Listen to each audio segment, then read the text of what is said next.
시청자 여러분 안녕하십니까? 조관우로 하루를 여는 신통방통입니다. 자, 국민의힘 곽상도 의원 아들의 이 퇴직금 논란으로 여야 정치권 공방이 아주 거셉니다.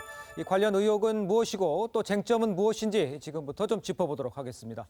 자, 국민의힘 곽상도 의원의 아들의 화천대유에서 50억 원을 퇴직금 또 이 상여금 명목으로 받은 사실이 드러나면서 이 대장동 게이트로 이 맹봉을 펼치던 야권이 좀 당혹스러운 표정을 감추지 못하는 모습입니다.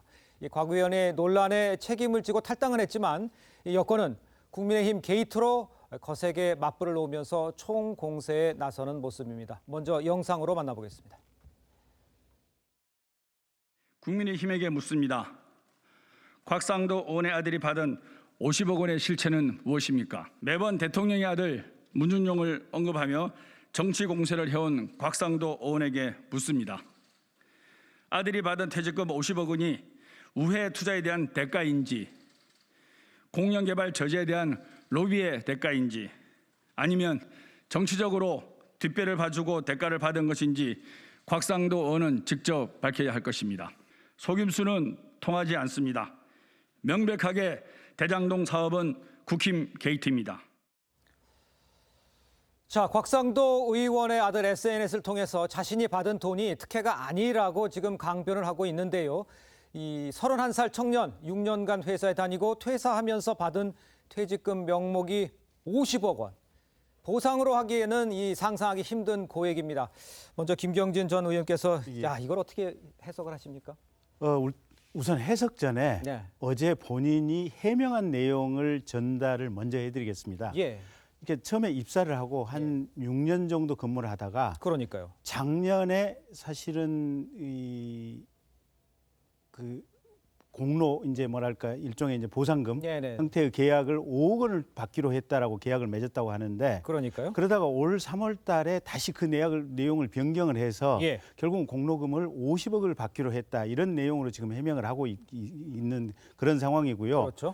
이제 최종적으로 이렇게 뭐 여기저기서 나온 내용을 좀 종합해 보면 네. 그 중에는 퇴직금도 들어가 있고 또 그 중에는 또 공로금도 일부가 들어가 있고 네. 또 그 중에는 뭔가 몸이 아파가지고 뭔가 어떤 질병을 얻은 것에 대한 위로금 성격도 들어가 있다. 이 예. 세 가지 성격이 합쳐진 것이다라고 하는 것이 대체적인 이제 곽상도 아들 측의 해명인 것 같아요 보면. 그렇죠. 예. 예, 예. 근데 첫째 우리가 이제 생각하기에는 자 퇴직금이라고 하는 것은 법에 정해진 게 1년에 1개월분의 임금이거든요. 그러니까요. 그러면 6년이면 사실은 기껏 해봐야 한 1,000원 2,300만 원 정도에 불과하기 때문에 그렇죠. 예, 일단 이게 사리에 맞는지 그다음에 두 번째 질병을 얻었다고 한다면 사실은 산재 보상이 돼야 맞거든요. 네. 그게 별도의 대상이 되는지 그다음에 이제 개발에 따른 어떤 공로금을 준다고 약속을 할 수가 있기는 있을 것 같은데 예. 문제는 공로금을 처음에 들어갈 때는 약정을 안 했다가 갑자기 퇴직하기 한 1년 전쯤에 5억 원의 공로금을 준다고 약속을 갑자기 하게 돼요. 예. 그러다 올 3월 달에 50억의 공로금을 준다고 약속을 했다. 그렇게 약속을 했다고 실제로 그런 약속이 있었는지 두 번째 그 약속을 만약에 했다면 그건 과연 정상적인지 예. 사실은 그 부분이 앞으로 이제 여러 시민단체에서 이미 고발을 한 것 같으니까 네네. 수사기관에 의해서 이 과정 속에서 범법은 없는지 명확히 밝혀져야 되는데 네. 통상적인 사람이 또 통상적인 법조인의 시각에서 봤을 때 참으로 이해하기 어렵다라는 것이 판단입니다. 그러니까 지금 보시기에 아까 구체적으로 뭐 이 명목이 퇴직금이 아니고 뭐 보상금도 있고 여러 가지가 있다라고 손치더라도 그 해명이 비상식적인 것만은 변호사님으로서는 그런 것 같다. 예, 그렇습니다. 알겠습니다. 그럼 설주원 변호사께는 어떻게 보셨습니까? 네, 그 어저께 방금 의원이 말씀하신 대로 그 아들 측에서 밝힌 게 어제 오전자 자료에서는 퇴직금이라고 했었는데 이제 오후에는 약간 바뀌어서 이제 뭐 그걸 이제 위로금과 여러 가지 포함된 것이라고 그렇습니다. 얘기를 했었습니다. 예. 그런데 뭐 그 다친 부분도 뭐 예. 이명이 발생을 했다. 뭐 몸이 상해 가면서까지 자기가 일을 예. 해서 얻은 대가이다라고 얘기를 했어요. 예. 그럼에도 불구하고 이 과연 50억이라는 돈이 과연 일반적으로 화천대유에서 밝히다시피 일반적이고 상식적이었는가라는 것은 과연 이 말의 뜻이 일반 시민들이 받아들였을 때 예. 그걸 그대로 그대로 받아들일 수 있었는지는 좀 예. 의문이라 볼 수 있을 것 같습니다. 그렇습니다. 지금 상식적으로 납득하기 어려운 지금 액수 탓에 법조계에서는 곽 의원 쪽의 차명으로 또 화천대유에 투자한 뒤에 배당금 명목으로 거액으로 받은 건 아니냐 이런 의혹도 나오고 있는 것 같은데 어떻게 보셨습니까? 우리 얘기를 좀 해주실까요? 예, 그렇습니다. 일단은 국민 대부분도 마찬가지 생각이실 거예요. 네. 일단 30대에 대리급으로 퇴직한 직원이 퇴직금 또는 뭐 성과급 여러 가지 명목으로 50억을 퇴사할 때 받는다. 네. 이런 일 없죠. 네. 그리고 저도 이제 변호사 생활 오래 해봤지만 한 번도 들어본 적도 없고요. 예. 그리고 물론 뭐 곽상도 의원의 아들은 지금 해명하기로는 그 회사 화천대유 자체가 수익이 엄청나게 났으니까 수익이 많이 났으니까 열심히 일한 직원한테 준 게 뭐가 문제냐 이렇게 말을 하고 있는데요. 네. 수익이 엄청나게 많이 나는 회사 대한민국에 많이 있습니다. 그 대한민국의 회사에서 직원들에게 그럼 50억씩 다 주나요? 정말 이례적인 거고요. 그러다 보니까 과연 이거는 오히려 곽상도 의원이 차명으로 아. 여기에 화천대유에 뭔가 투자를 했고 그 투자금의 배당에 대한 명의를 어떻게 아들을 통해서 받은 게 아니냐라는 이제 의혹도 자연스럽게 나올 수밖에 없는 상황입니다. 예. 근데 지금 상황으로 보면 그런 의혹이 좀 무게가 실릴 수도 있는 상황입니까? 이런 그렇습니다. 내용을 보면? 예, 그렇습니다. 이건 뭐 제 개인적인 의견이지만 이제 네. 저도 이제 저 같은 법조인들은 다 비슷한 생각을 할 거예요. 네. 이례적이잖아요. 항상 어떤 사건이 비상식적일 때는 분명히 그 뒤에 다른 일들이 일어나고 있는 거거든요. 예. 근데 그 비상식적인 일, 퇴직금으로 성과급으로 50억을 받는다. 이상하잖아요. 네. 그럼 이건 다른 얘기가 있지 않았을까? 아. 그럼 당시에 이제 유력했던 이제 곽상도 의원이 뭔가 다른 식의 대가를 받은 것이 아닌가라는 의혹을 제기할 수밖에 없는 겁니다. 예, 곽상도 의원이 또 얘기를 하길래 이제 아들이 이제 어떻게 여기 화천대유를 알았냐니까 아버지의 소개란 얘기도 했었단 말이에요. 그렇다면 지금 내용에서는 충분히 뭐 청탁이라든가 취업 청탁 이런 의혹도 상당히 가능할 수도 있지 않겠습니까? 그렇죠. 뭐 충분히 그렇게 생각될 여지가 저는 예. 있다고 보고요. 예. 어제 그 곽상도 의원 아들의 해명이 저는 오히려 조금 더 국민들의 공분을 사는 게 아닌가라고 생각이 좀 되거든요. 네. 뭐 옆에 장 변호사님 말씀하신 대로 그 나이 때에 굉장히 뭐 자신을 갈아서 소위 말하는 갈아서 회사에 열심히 일하고 아픈 거 참아가면서 출근하는 사람들 굉장히 많거든요. 예. 그러면서도 굉장히 큰 수익을 올린 회사들이 많이 있는데 과연 대리 정도 수준에서 50억을 퇴직금으로 받을 수 있느냐? 예. 이것은 사실 어떻게 보더라도 납득하기가 좀 어려운 문제가 있습니다. 예. 그러니까 지금 이 화천대유와 관련된 모든 사람들이 너무 많은 금액들을 지금 받고 있고 실제로 여기 배후에 뭐가 있는지 어떤 일들이 벌어졌는지에 대해서 지금 아직 우리가 다 알지 못하지만 그렇죠. 확실히 이상한 것만은 지금 확실하다. 분명하거든요. 예. 그래서 이 부분에 대해서는 이제 여야가 다 얽혀 있는 이슈 아니겠습니까? 특히 이제 야당 쪽에서도 특히 이것을 소위 말하는 이재명 게이트다라고 해서 공격을 했었습니다마는 되돌아와서 다시 이제 야당 쪽에서도 분명히 문제가 있는 상황이 발생이 된 거기 때문에 예. 저는 이제야말로 이제 특검의 박차를 좀 가야 될 때가 아닌가라고 생각이 됩니다. 지금 예. 야당 쪽에서 굉장히 열심히 이 총공세를 부었었는데도 불구하고 야당에서도 문제가 있다. 예. 그렇기 때문에 특검을 더 해야 된다. 정치적 예. 중립성을 지닌 특검이 수사를 속도를 내야 된다. 저는 이제 그렇게 결론이 이어진다고 생각합니다. 자, 이제 특검을 해야 된다는 얘기도 있고 특검으로 가면 시간이 오래 걸리기 때문에 특검을 할 필요가 없다는 얘기도 있습니다만 특검 얘기는 좀 이따 하고요. 자, 박영수 특검이 딸도 지금 화천대유에 근무를 하다 퇴사한 것으로 알려졌습니다. 아직 얼마나 이 딸은 어떤 받았는지 뭐 이런 거에 대한 내용은 아직 나온 게 없는 상태죠. 그러니까 박영수 특검에게 아마 기자들이 물어본 모양이에요. 그렇겠죠. 예, 예. 그랬더니 어제 오전에는 예. 받은 거 없는 걸로 알고 있다라고 얘기를 하셨다가 예. 아마 오후에는 아직까지는 법적으로 퇴사 상태가 아니기 때문에 퇴직금 받은 적이 없다라고 뉘앙스가 좀 바뀌어서 나왔다고 하는데요. 예. 지금 문제는 이런 것 같아요. 사실 지금 이 곽 의원 아들이 받았다고 하는 50억, 실수령액은 이제 28억이라고 하는데 어쨌든 50억이라고 전제를 하고요. 예. 이게 4천억에서 보면 사실은 콩고물이거든요, 보면. 그러면 이 콩고물을 묻힌 이 떡 4천억은 도대체 이게 어디로 갔느냐.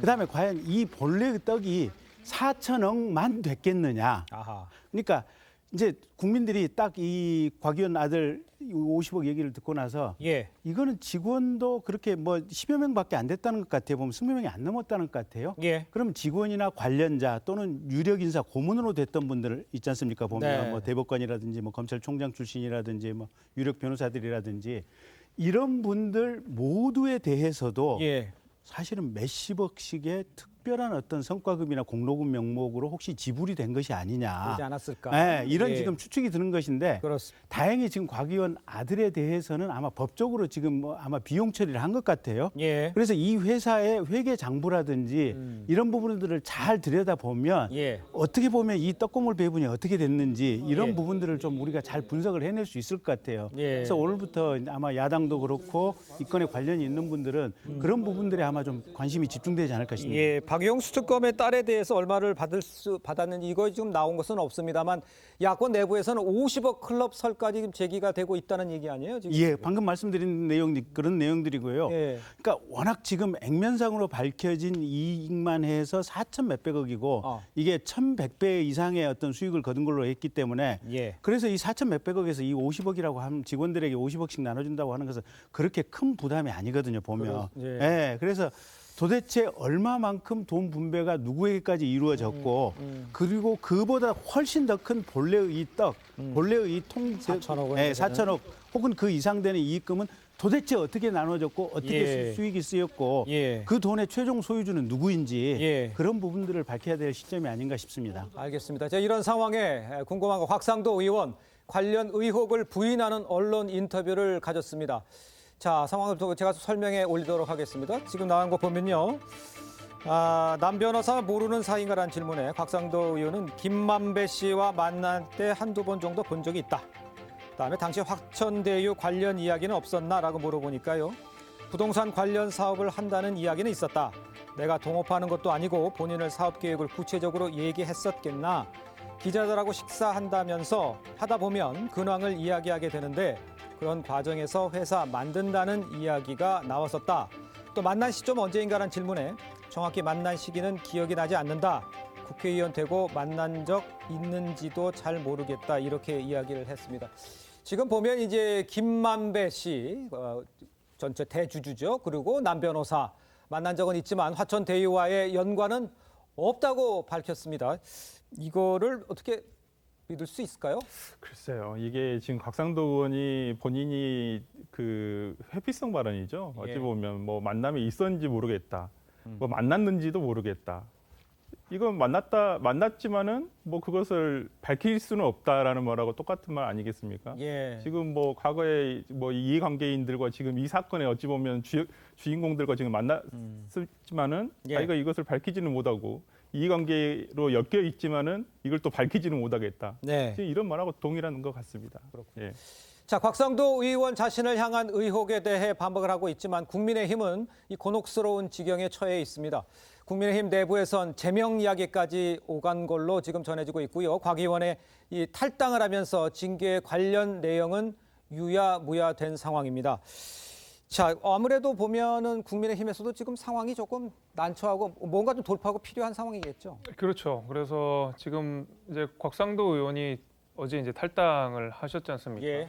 탈당이라고 하는 것은 서류를 내는 즉시 효력을 발생하기 때문에 예. 이제 당적을 갖지 않은 무소속의 의원이 된 것이고 국민의힘 지도부의 입장도 그런 것 같습니다. 응당 네. 책임을 져야 되는 것이고 예. 그다음에 고위공직자로서 어쨌든 간에 이 막대한 수익을 얻은 부동산 이 사업에 대해서 우리 당의 국회의원이 연루가 돼 있다는 것 자체에 대해서 굉장히 큰 유감을 느낀다는 입장을 표명한 바도 있습니다. 예. 원래 이제 제명 얘기가 먼저 나왔었고, 근데 오히려 제명이라고 하는 것은 시간이 좀 걸립니다. 심사도 걸리고 네. 중간에 윤리위를 소집을 해서 이걸 뭐 판단해야 되는데 예. 사안이 긴급하다 하더라도 수일이 걸리는 게 사실이거든요. 네. 근데 워낙 긴급한 사안이기 때문에 제 생각에는 곽상도 의원이 먼저 나서서 당에 부담을 주지 않겠다는 의사표시를 분명히 한 것 같고요. 네. 그럼에도 불구하고 곽상도 의원이 이 사건에 조금이라도 연루가 있으면 국민의 입장에서도 이 부분에 대한 수사를 더 열심히 해야 된다고 생각을 합니다. 예. 그렇게 해야지만이 사실 이 4천억이 넘는 막대한 수익을 거둔 부동산 이 폭리 이것이 이제 또 국민들한테 굉장히 큰 또 상처를 준 문제이기 때문에 저희는 뭐 여야 상관없이 이 곽상도 의원에 대한 강한 조치를 해야 된다라는 입장이 지금 당내에서 분명하게 있는 것 같고요. 예. 이제 그 시작으로서 일단 탈당 정도가 이루어진 것이다. 여기서 끝이 아니다라는 말씀을 저는 분명히 드릴 수 있을 것 같습니다. 예. 지금 뭐 국민의힘 이야기를 얘기했습니다만 이제 특검 이야기 계속 나오고 있는데 지금 특검은 안 된다는 게 민주당 입장이잖아요. 김경진 변호사께서는 이 상황을 특검 아니고 뭐 어떻게 그러면 할 수 있다고 보십니까? 아니 그러니까 제가 그걸 반문하고 싶어요. 도대체 어떻게 이 상황을 정리를 하겠다고 하는 것인지. 사실은 지금 민주당이 사법개혁, 뭐 검찰개혁을 한다고 하면서 수사권을 일부는 공수처, 일부는 검찰, 일부는 경찰 이렇게 찢어놨어요. 보면 예. 한 사건 가지고 지금 속칭 말해서 무슨 고발 사주라고 하는 사건 보고 계시지 않습니까? 네. 대검 감찰부에서 서울중앙지검에서 그다음에 또 하나는 경찰에서 하나는 공수처에서 네 군데에서 지금 수사를 하고 있는 이런 상황들이거든요. 예. 이게 저기 체계적인 수사가 될 수가 없어요. 이건 사실은 수사를 못하게 하는 거하고 진배가 없는 상황이거든요. 그래서 이 대장동 사건만은 굳이 특검법을 새로 안 만들어도 됩니다. 이미 특검법이 만들어져 있고 이 만들어져 있는 특검법에 따른 특검 요청은 국회나 또는 법무부 장관이 특검을 하자고 제안을 하면 예. 곧바로 국회에서 추천을 해서 이게 특검 임명이 가능하게 되도록 이미 제도가 완비가 돼 있습니다. 그래서 그 전까지는 지금 용산경찰서에서 자금 추적하고 있는 사건 검찰에서 신속하게 가지고 와서 예. 이건 최소한 이게 경제범죄로서 50억 이상 특경법 이상의 사건이니까 검찰에서 수사할 수 있는 근거가 되는 사건입니다. 그래서 예. 검찰에서 기초조사를 신속하게 하고 있다가 예. 특검이 특검법에 따라서 임명이 되면 특검에서 수사를 하는 것이 이게 자 이재명 후보 측에서는 이건 국민의힘 게이트라고 얘기를 하고 있고 그렇죠. 국민의힘 쪽에서는 이건 이재명 후보의 핵심 측근이 주모를 한 유동규 씨가 주모를 한 게이트다라고 주장을 하고 있으니 예. 공이 이거는 정치적인 중립성과 객관성 또 균형을 위해서라도 특검에서 하는 게 바람직한 것 같습니다. 예. 그래서 수사의 효율성, 그다음에 이런 거대 부패를 척결해야 될 필요성, 누가 봐도 공정하게 수사를 해야 된다고 하는 점 이런 점을 생각한다면 예. 특검이 발동하기 전까지는 검찰에서 신속하게 수사를 하다가 예. 신속하게 특검이 발동시켜서 거기서 수사를 하는 것만이 가장 어떤 국가적인 문제를 해결할 수 있는 첩경이다 이렇게 봅니다. 장현주 변호사님 또 같은 생각이십니까? 좀 생각이 다르십니까? 특검과 관련해서. 일단 의원님 말씀이 일정 부분 맞는 부분도 있으신데요. 저는 개인적으로는 사실 특검이 만병통치약은 아닙니다. 그동안의 사례로 봤을 때 이제 특검 예. 수사를 통해서 신속하게 수사가 잘 됐던 경우도 있지만 예전 우리가 그 이명박 그 BBK 특검을 봤을 때도 시간만 끌고 별로 결과가 뭐 이렇다 성과가 안 나오는 특검도 있기 때문에 예. 지금은 우리가 수사 체제에 이미 검찰 고발도 되어 있고 예. 수사 기관에서 또 경찰에서도 또 FIU에 또 의뢰를 받아가지고 또 수사를 하고 있고 그 지금 대주주도 이제 소환해서 조사를 하고 있고 이런 상황이기 때문에 예. 일단 특검 논의 자체는 정치적 공방이 또 생길 수밖에 없고 시간이 더 걸릴 수밖에 없기 때문에 네. 특검은 그냥 만병통치약은 아니다 이렇게 말씀드리고 싶고 지금 기존에 있는 수사 체계로도 충분히 수사가 가능하지 않나라는 생각이 듭니다. 그렇군요. 자, 이와도 별도로 또 이제 곽상도 의원 아들의 해명을 놓고도 지금 논란이 일고 있습니다. 요 얘기는 설 변호사님께서 얘기를 해주셔야 되겠는데 저는 이 드라마를 보진 않았습니다만 오징어 게임 속의 말뿐인 것 같다 이렇게 이야기를 했습니다. 이 부분은 어떻게 해석을 해야 될까요? 네, 저도 지난 추석 연휴 동안에 이 드라마를 봤었는데 예. 굉장히 재밌고 한 번씩 볼만하다 생각을 드는데요. 예.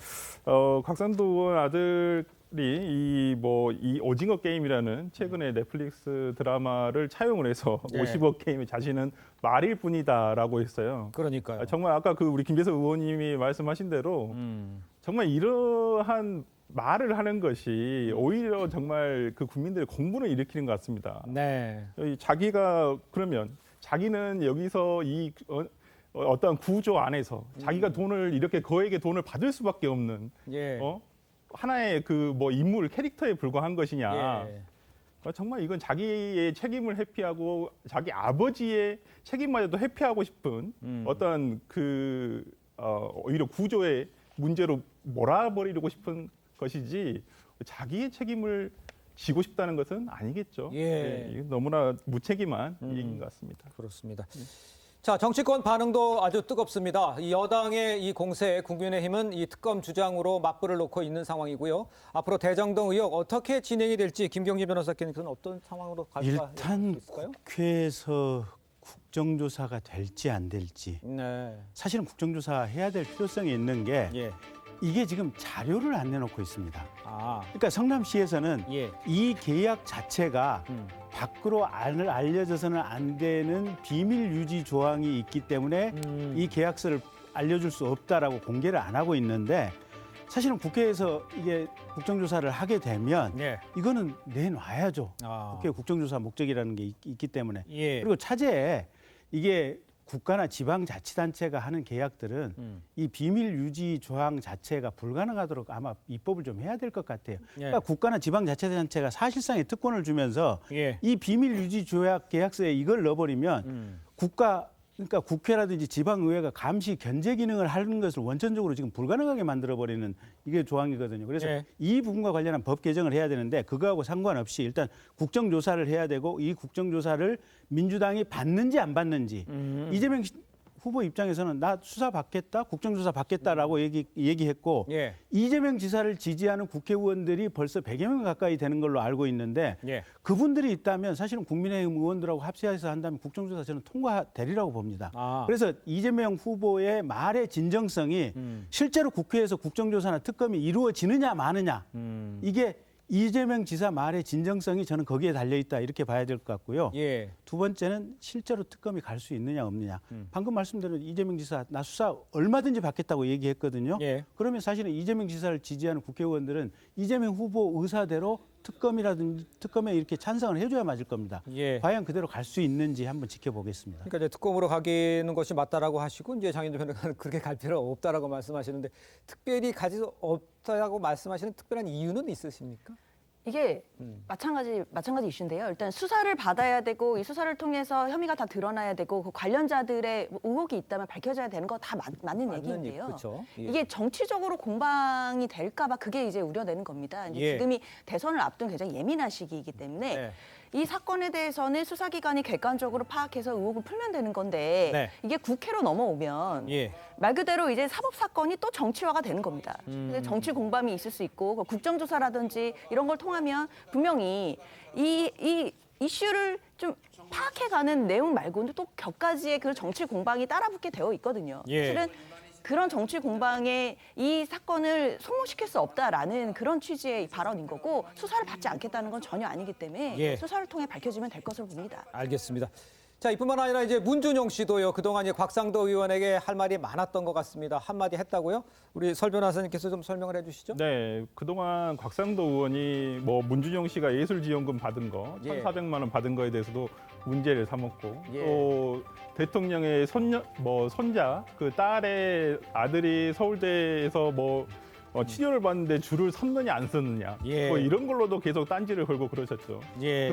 그런데 이번에 자신의 아들이 무슨 성과금, 퇴직금으로 50억을 받은 거에 대해서 예. 어떻게 해명 같지도 않은 해명을 내세우는 걸 보고 이제 현재 이제 그 문준용 씨가 이런 또 SNS에 이런 얘기를 했던 것 같습니다. 예. 그래도 문준용 씨는 예술가로서 자신의 그래도 작품이라도 내세우지 않았습니까? 네, 알겠습니다.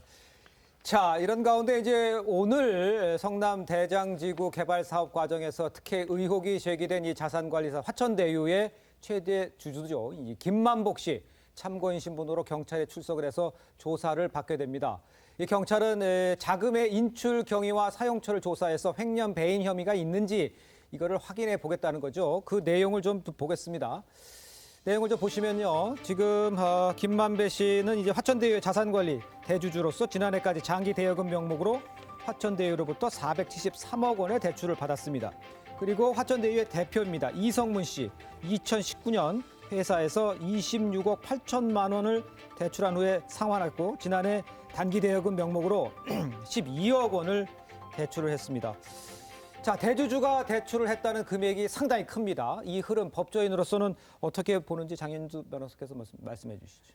네, 이거는 이제 저뿐만 아니라 이제 대부분 서초동에 있는 변호사들이 마찬가지일 텐데요. 느낌이 딱 오죠. 느낌이 오시죠? 네, 느낌이 옵니다. 이거 이상하죠. 네. 어떤 회사에서 470억을 인출해 간다. 물론 대여금의 양식이지만 그건 형식일 뿐이고 빌려가고 네. 그다음에 그걸 개인 계좌로 받아서 현금으로 이제 인출한 정황이 있는 거거든요. 이게 전형적인 사실 회사 사건에서의 횡령 배임 예. 의혹이 있죠. 근데 이거는 횡령 배임 의혹에서 나아가서 지금 같이 화천대유와 관련해서는 굉장히 유력한 사람들의 이름들이 거론되고 있지 않습니까? 그렇습니다. 특히 이제 보도 내용들을 보면 2020년에 그러니까 특히 작년 총선이 있던 시기에 그 개인 계좌로 갔던 화천대유의 그 어마어마한 자금이 굉장히 많이 현금화되는 과정들이 이제 자금 흐름이 보이고 있거든요. 네. 그럼 이게 혹시 총선 때 정치 자금으로 혹시 흘러간 것 아닌지 이제 이런 의혹들이 나오게 될 수밖에 없어요. 그럼 이제 예. 단순히 횡령 배임 같은 경제 범죄 말고도 예. 정치자금법 위반이나 또는 뇌물 이런 뭐 특정 경제 가중 처벌에 관한 법률이나 이제 이런 식의 혐의가 없는지에 대한 굉장한 큰 의혹들이 많이 발생할 것 같습니다. 그러니까 이제 문제의 핵심은 그거예요.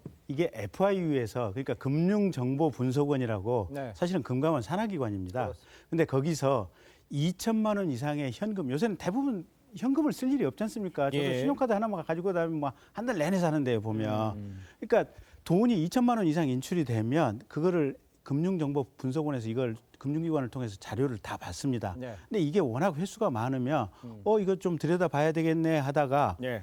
이게 문제가 있다라고 생각을 하면 수사기관에다 수사 의뢰를 하는 거거든요. 그러니까요. 그러니까 그런 과정을 통해서 지금 수사 의뢰가 된 사건인데 아니 돈을 빌렸다고 할지라도 사실 요새 통장에서 통장으로 갚으면 되고 계좌이체 간단하게 하면 되는 거고 도대체 현금으로 이걸 찾아갈 이유가 무엇일까?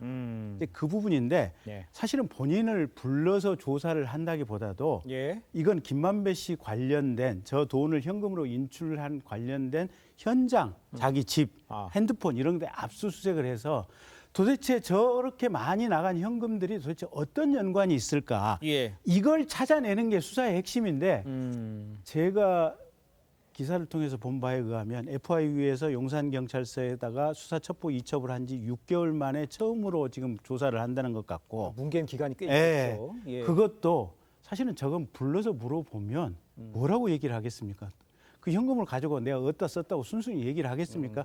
이건 강제적으로 여기저기서 압수수색을 통해서 이 상황의 단초가 될 만한 정황을 찾아낸 다음에 예. 그걸 가지고 분석을 해야 되는데 용산경찰서가 과연 수사할 의지가 있는지 없는지 저로서는 참으로 좀 고민되는 대목입니다. 그렇습니다.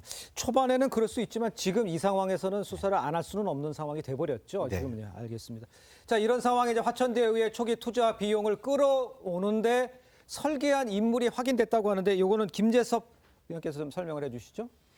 그렇죠. 지금 그 개인 2라고 불리는 이제 불상자가 사실상 지금 이 최 이사장에게서 금액을 받아가지고 결국 화천대유까지 투자할 수 있게 하는 이 자금의 흐름을 만든 설계한 사람이 남욱 변호사라고 하는데요. 예. 이 남욱 변호사는 사실 이 화천대유에서 굉장히 중요한 인물입니다. 예. 중요한 인물이 틀림없는 것이 처음에 이것이 민간 개발에서 공공 개발로 넘어가려고 하던 그 찰나에 공공 개발을 무산시키기 위해서 그 여러 가지 이 의혹들이 있으면 수사를 받았던 그 변호사거든요. 예. 남모 변호사께서. 예. 이 남모 변호사가 그 이후에 이 대장동 개발이 되면서 사실상 핵심 인물 중에 한 명으로 등장을 하게 됩니다. 예. 그게 뭐냐면 이제 유동규 당시에 이 말하자면은 이 저 성남 도시개발공사에서 네. 권한 대행을 하면서 사실상 사장의 역할을 수행했던 그 유동규 씨와 그다음에 이 남모 변호사 이 둘이 사실 이제 핵심 인물이라고 볼 수가 있는데 네. 이 도시개발 전체에 관련된 어떤 행정적인 문제를 담당한 사람이 그 유동규라고 하면은 예. 이 그 밖에 이제 회사를 설립하고 뭐 자금의 흐름을 만들고 하는 사람이 저 남모 변호사거든요. 네. 이 남모 변호사가 사실 개인 2라는 이름으로 성명 불상이었지만 결국에는 이 자금의 흐름도를 만든 정황들이 이미 다 파악이 됐고 예. 그것이 결국 이제 최 이사장을 통해서 이 키낸 그 뭐 이 투자사로 그 유입이 된 다음에 예. 그 투자사에서 바로 이제 화천대유로 넘어갔기 때문에 이게 만약에 남모 변호사가 이 안에 껴있지 않으면 절대 이 설계가 불가능한 것이 이제 전문가들의 평가라서요. 예. 사실 이 그 화천대유 사업의 아주 중요한 어떤 설계자로 우리가 봐야 될 것 같다. 저는 그렇게 봅니다. 그렇습니다.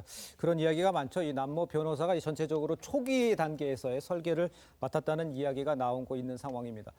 자, 그런데 이 남모 변호사는요, 2009년에 LH가 대장동 사업을 하지 않게 이 정치권에 로비를 해서 로비해달라는 명목으로 8억여 원을 받은 혐의로 2015년 구속 기소됐지만 11월 무죄를 선고받고 풀려났습니다. 그 내용을 좀 들여다보면요.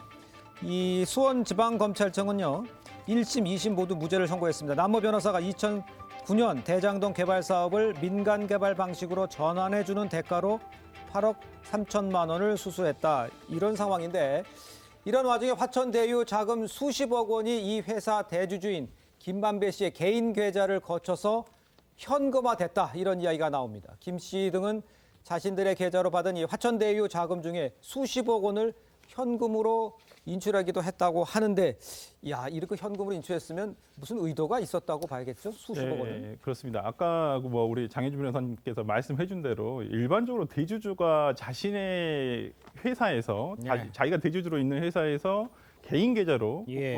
들어온 돈을 현금화 시키는 경우가 굉장히 드물죠. 예, 현금화 시키는 데는 이것을 뭐 어디에 뭐 투자를 하기 위해서 투자를 하더라도 요즘 같은 경우는 다 자금 이체를 계좌로 하기 때문에 뭐 예. 투자를 한다고 해서 이 투자 목적이라고 보기에는 좀 힘들 것 같고요. 예. 어떠한 특정한 목적이 있다고 볼 수밖에 없는데 예. 그 목적이 과연 양성적인 목적인지는 조금 우리가 의문을 가져볼 수는 밖에는 없을 것 같습니다. 예. 오늘 그 김만배 씨가 오늘 참고인 조사를 받기 때문에 그 자금에 대한 흐름을 이제 수사기관을 통해서 우리가 확인을 해볼 수밖에 없겠지만은 이것이 과연 어디로 흘러갔을까? 그러나 현금화된 돈의 흐름을 밝히는 것이 예. 쉽지만은 않을 것이라는 것은 자명한 것 같습니다. 그렇군요. 자, 이뿐만 아니라 유력 인사들이 화천대유에 고문으로 참석한 것이 이제 각종 인허가나 또 수사에 대비하기 위한 방패용이 아닌지 이 검증할 필요가 있어 보이는데요. 그 내용을 좀 보면요. 지금 화면에 사진으로 나오고 있습니다만 아까 말씀을 드렸습니다만 특검이죠. 박영수 특검이 있었고요. 권순일 대법관, 김수남 전 검찰총장, 이경재 변호사까지 지금 쭉 있어요. 자, 이런 사람들이 이제 고문이고 자문이고 이런 일을 하게 되면서 이 내용을 보면 아무래도 의도가 있어 보이긴 하는 것 같아요. 그러니까 이제 이렇게 뭐랄까 로비를 할 수 있는 사람을 진영에 상관없이 또 어느 보수 권력 또 진보 권력 상관없이 두루두루 배치하고 포진한 것이 아닌가라는 느낌이 들고요. 예. 이제 아까 곽상도 의원 자제분에게 50억이 지금 지급이 됐다고 하는데 예. 과연 저분들한테는 돈이 얼마나 갔을까 갔을까? 안 갔을까 갔다면 얼마나 갔을까 이런 부분들도 사실은 이제 오늘부터 우리 모두가 한번 좀 들여다봐야 될 부분인 것 같고요. 예. 그러면서 동시에 그 큰 금액은 도대체 어디로 갔을까?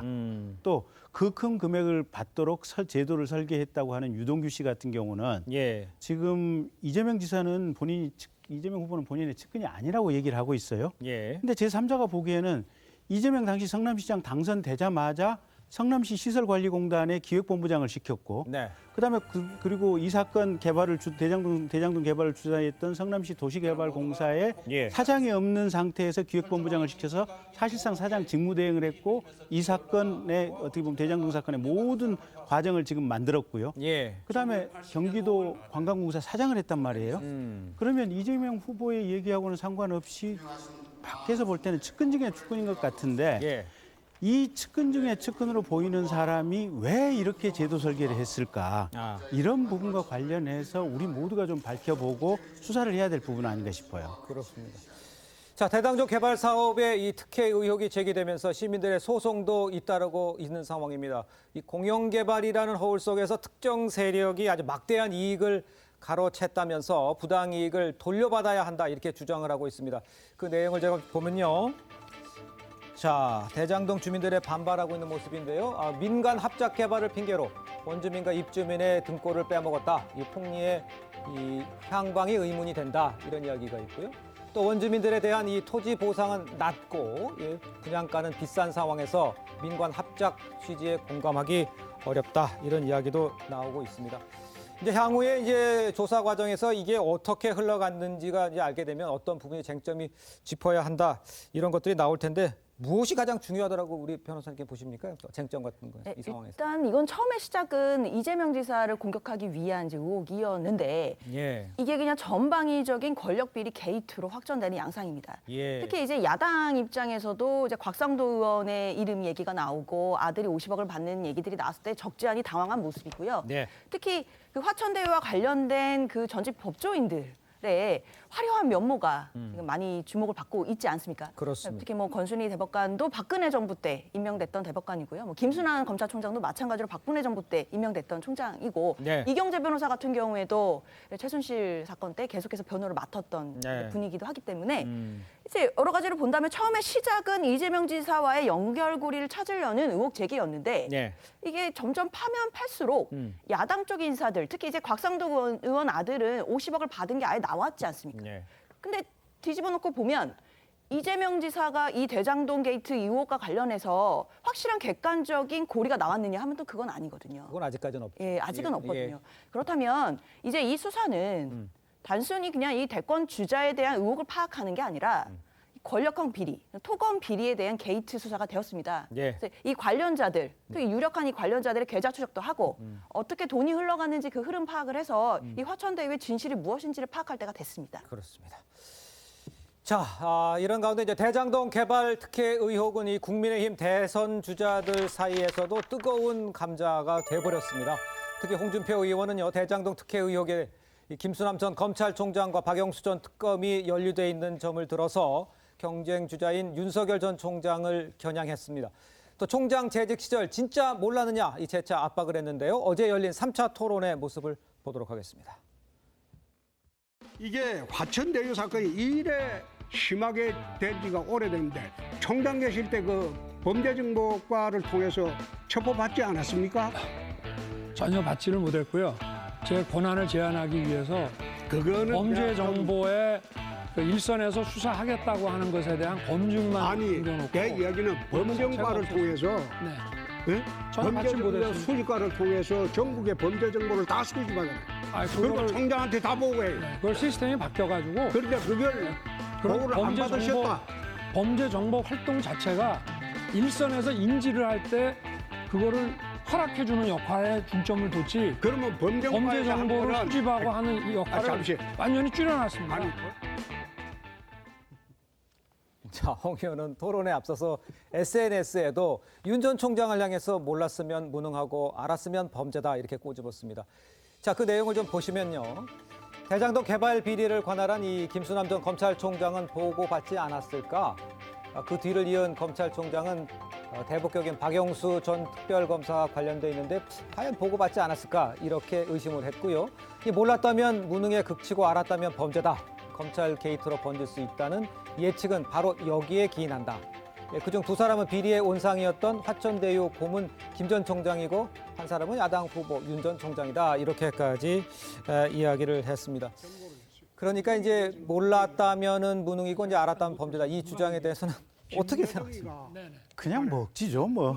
억지라고. 예, 그러니까 김수남 검찰총장의 뒤를 이은 검찰총장은 예. 문무일 검찰총장이 2년을 했고요. 예. 그 다음에 이제 윤석열 후보가 그 다음 검찰총장을 했었는데 윤석열 검찰총장이 2019년 7월쯤 해서 임명이 됐었고 네. 임명이 되고 나서 한 서너 달 정도는 아마 청와대와 관계도 좋고 괜찮았을 거예요. 근데 조국 장관 임명된 다음부터 예. 완전히 윤석열 검찰총장 그러니까 2000년 1월 인사부터 윤석열 검찰총장은 검찰 내에서 사실은 대검 안에서도 참모진들이 전부 총장 감시를 하기 위해서 있었기 때문에 예. 포위된 상태에 있었고 사실은 본인이 뭘 할 수 있는 상태가 아닌 식물총장 상태였다라고 하는 거고 예. 아까 저 얘기 이제 범죄정보 수집관 얘기도 법무부에서 결국은 대검의 직제라든지 역할을 정해주는데 법무부에서 일선 검찰청 수사를 하는데 인지 수사를 하는데 범죄정보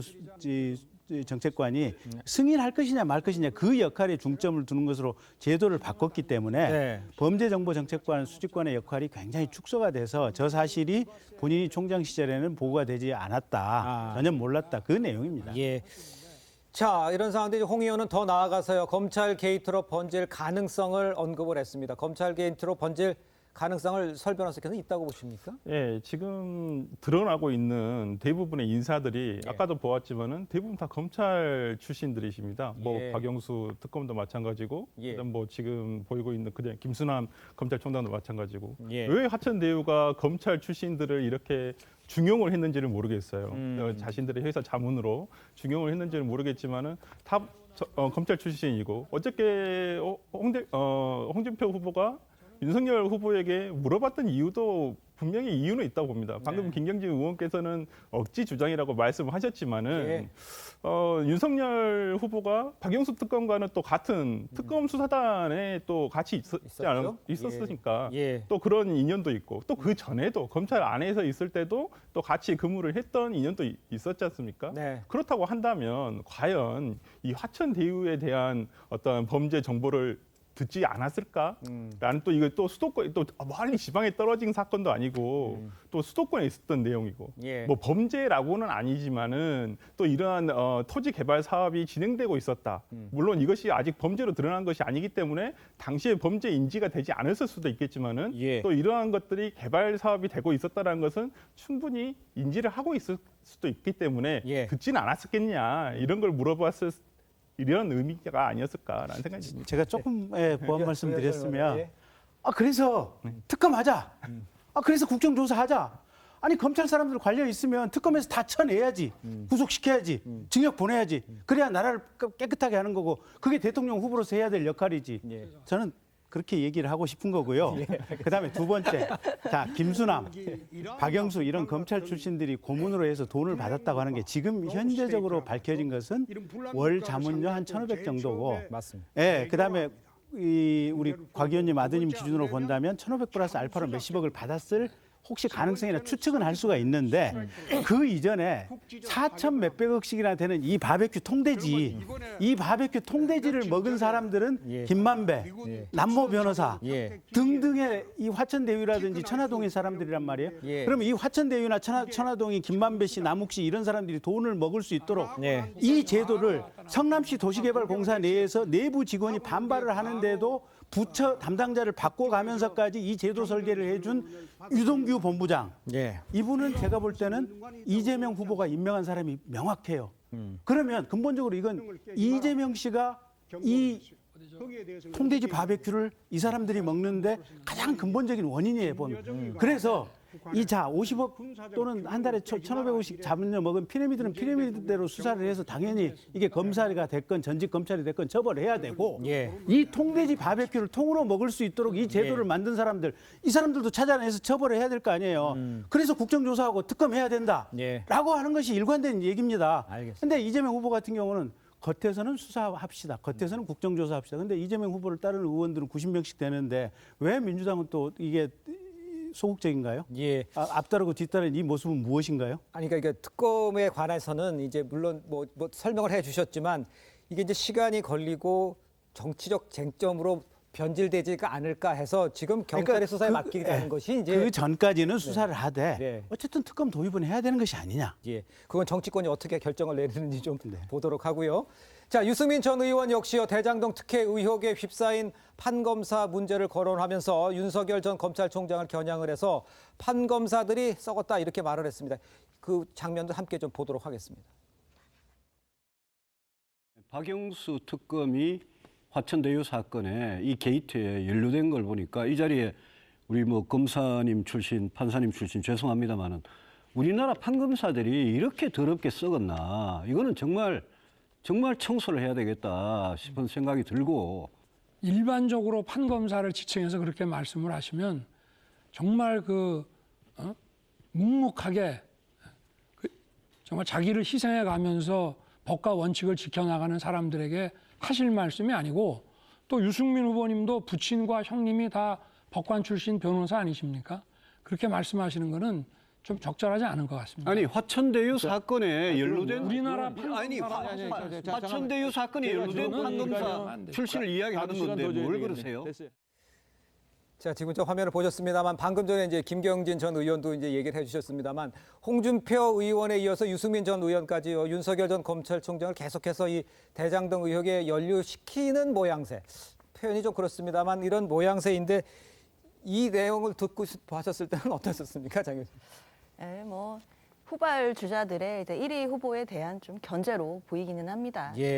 지금 좀 대장동 의혹이 그 직전에 이제 고발 사주 의혹이 굉장히 이제 그 전국의 블랙홀 같은 역할을 했었는데 지금 이제 대장동 의혹이 이제 많은 역할을 차지하고 있는데 이 상황에서 좀 이제 후발 주자들은 좀 자신들의 존재감도 나타내야 되고 이제 1위 후보도 견제해야 되니까 아무래도 윤석열 후보에 대해서 좀 저렇게 공격을 하고 있는 게 아닌가라는 생각은 예. 듭니다.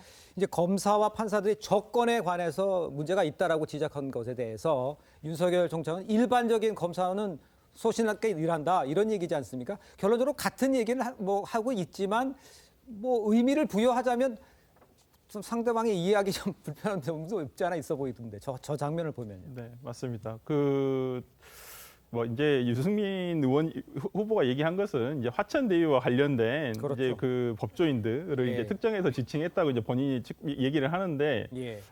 얼핏 듣기에는 제가 이제 뭐 제 3자적 입장에서 봤을 때도 판검사 출신 어떤 법조인들에 대해서 약간 비하하거나 이런 발언으로 들릴 여지가 있어서 뭐 윤석열 후보가 얘기하신 부분들 일반론적인 부분들이 뭐 틀린 말씀은 아닌 것 같습니다. 김재현 의원은 어떻게 보셨습니까? 저 장면. 글쎄요, 뭐 원래 이 대선, 그러니까 대통령 선거제의 장점, 단점 여러 가지가 있겠지만 장점 중에 하나가 5년마다 이 대한민국에 있는 모든 문제들이 다 테이블 위로 올라온다는 거 아니겠습니까? 저는 이제 뭐 그런 일환이라고 생각이 되고요. 예. 사실 이제 뭐 1위 후보에 대한 공격의 성향이 강하게 있는 것도 뭐 사실이지만은 저는 앞서서 김경진 의원님이 말씀하신 내용이 본질이라고 생각을 합니다. 네. 결국에는 실제로 이 대장동 사업과 관련돼서 이거 내가 설계했다라고 직접적으로 말한 사람은 사실 이제 이재명 후보가 본인 입으로 이 설계를 했다는 말을 했었던 자료들이 좀 돌아다니거든요.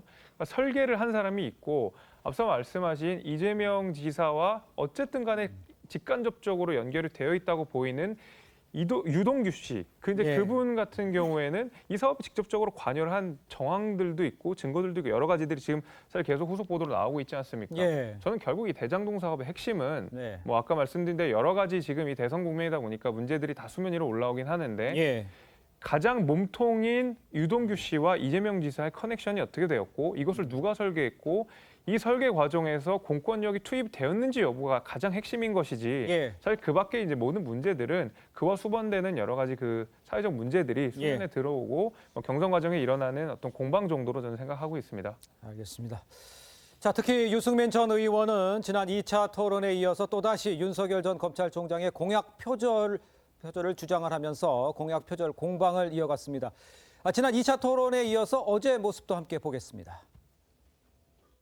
이 병사들한테 이 주택 청약에 가점을 주는 공약을 발표를 하셨더라고요, 어제.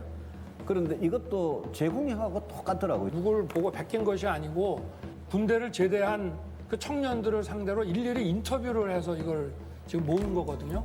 아, 그러면 수십 명 인터뷰를 했어요. 저한테 인터뷰 결과를 좀 주십시오. 아니, 진짜. 그 자료를 주신다 그러면 자료를 왜 안 주십니까? 그 인터뷰하는 그 과정과 인터뷰 대상자를 저희가 다 보내드렸잖아요. 그 아니, 공약에 인터뷰 대상자 명단만 잔뜩 보내주시고 아니, 저희가- 검찰총장까지 하신 분이 그 그렇게- 인터뷰를 안 하고 그러면 조작했다는 얘기입니까? 아니요, 제가 그게 그거를 아니라 우리 자료를 유원님한테 주신다 그랬는데 굳이 왜 안 주시냐 이거죠. 공개할 필요도 없는 거지만 이렇게 했기 때문에 궁금하면 제가 보여드리겠다고. 아, 그러니까 주신다 한 그래서 것이고. 안 주시니까 아니, 그 제가 드린 정도면 말씀이에요. 된 거지 세상에. 예. 자, 유승민 전 의원의 공세 윤석열 캠프에서는요, 유승민 전 의원의 논리라면요, 유승민 전 의원도 문 대통령의 공약을 표절한 게 아니냐 이렇게 반박을 했습니다. 보면은요, 최저임금 1만 원이라는 숫자, 2020년 달성이라는 목표 시한도 똑같다. 유 후보가 문 대통령의 공약을 표절한 거 아니냐 이렇게 이야기가 나오고 있는 상황입니다.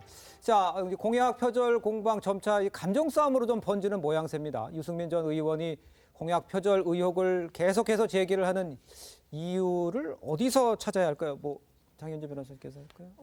유승민 후보 같은 경우에는 예. 이제 본인이 이제 추구하는 이미지가 좀 그런 것 같아요. 이제 자기가 정책에 대해서 전문가고 예. 브레인이고 실력이 있고 많이 준비되어 있다. 예. 근데 이제 반면에 상대적으로 봤을 때 이제 윤석열 전 총장 같은 경우에는 이제 정치 결심을 한 지도 6개월밖에 안 됐다고 하고 네. 검사로서의 경력은 많은지 모르겠지만 과연 정치인으로서 두루두루 준비가 되어 있느냐 이 부분이 약점으로 꼽히고 있기 때문에 네. 유승민 의원은 그 부분을 파고들려고 하는 것 같아요. 차별화를 해서 나는 준비되어 있다. 나는 정책의 통이다. 이런 걸 보여주기 위해서 자꾸 저렇게 예. 공격을 하고 있는 것이 아닌가라는 생각이 듭니다. 근데 네. 그 2017년도에 대통령 선거가 끝나고 나서 무슨 일이 있었냐면 각 당이 가령 민주당, 그다음에 저희 국민의당, 그다음에 저기 정의당 몇 군데 정당에서 예. 각각의 대선 과정에서 공통적인 이 공약은 출연해서 예. 이 공통 공약은 법제화하든지 제도화하는데 이견이 없을 거 아니냐. 예. 이 공통 공약 실천위원회라고 하는 것을 하나 만들었던 기억이 있어요, 보면. 네. 그러니까 공약이라고 하는 것은 생각이 똑같다 이러면 이건 좋은 거예요. 자랑스러워. 내가 이 생각하는데 너도 이 생각하냐? 좋은 거네. 그럼 우리 그건 같이 하자. 서로 편먹어서 같이 하자. 이렇게 해야 되는데 유승민 후보님 같은 경우는 사실은 그거 대응하는 방향이 틀렸어요. 내가 좋은 공약했는데 너 내 거 뱉겠지 이게 아니고 내 좋은 생각을 너도 그렇게 생각했냐? 나를 가치를 인정해 주네 이렇게 사실은 물어봤으면 예. 본인이 아마 품격 있고 너그러운 모습으로 비쳤을 텐데 예. 저렇게 공격을 하다 보니까 조금 좀 모양이 안 좋은 측면이 있지 않나 싶어요. 윤석열 전 검찰총장을 향해서 박 전 대통령 문제를 거론하기도 했는데요. 그 모습도 좀 보도록 하겠습니다. 우리 윤석열 후보께서 검찰에 계실 때 박근혜 전 대통령에 대한 재판에서 토탈 박근혜 전 대통령에 대해서 45년을 구형을 하셨더라고요. 그게 지금도 나는 잘했다, 그게 옳은 일이다 이렇게 생각하십니까? 검찰의 그 재판에서의 구형도요, 양형 기준표에 따라서 예. 다 구간이 있어가지고 알겠고요. 거기에 따라서 하겠습니다. 하여튼 법에 따라서 한 이계적으로 거다. 나오는 겁니다. 법에 따라서 한 거다. 네. 박근혜 전 대통령에 대한 사면에 대해서는 어떻게 생각하십니까? 이 정도 고생하셨으면 예.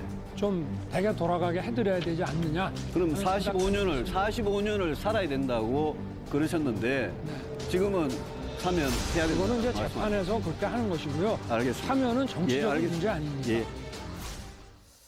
자, 그런데 박근혜 전 대통령을 둘러싼 공방은요, 유승민 전 의원과 홍준표 의원 사이에서도 벌어졌습니다. 이번에는 공격수는 유승민 전 의원이었습니다. 영상 보도록 하겠습니다. 박근혜 대통령이 춘향인 줄 알았더니 알고 보니까 향단이었다. 그다음에 허접하고 단순한 여자였다. 탄핵당해도 싸다. 이렇게 말씀을 해놓고는 몇 년이 지나고는 요번에 박근혜 탄핵 잘못됐다. 이렇게 발언을 하셨어요.